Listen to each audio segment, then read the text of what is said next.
Breakfast सिरीजमध्ये आज बनवूया पालक पराठा। उकळत्या पाण्यामध्ये पालक टाकून 2 मिनिटं वाफून घ्यायचं आहे।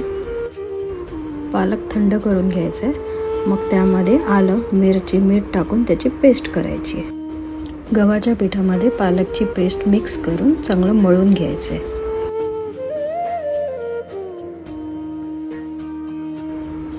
मळून झाल्यावर एक 10-15 मिनिटं झाकून ठेवायचे। पिठाचे छोटे गोळे करून ते आता लाटून घ्यायचे आहेत।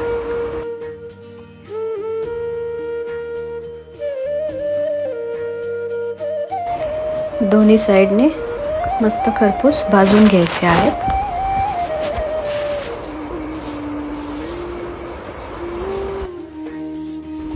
गरमागरम पराठ्याला तूप लावून घ्यायचे आहे। चला, पालकचे पराठे रेडी आहेत।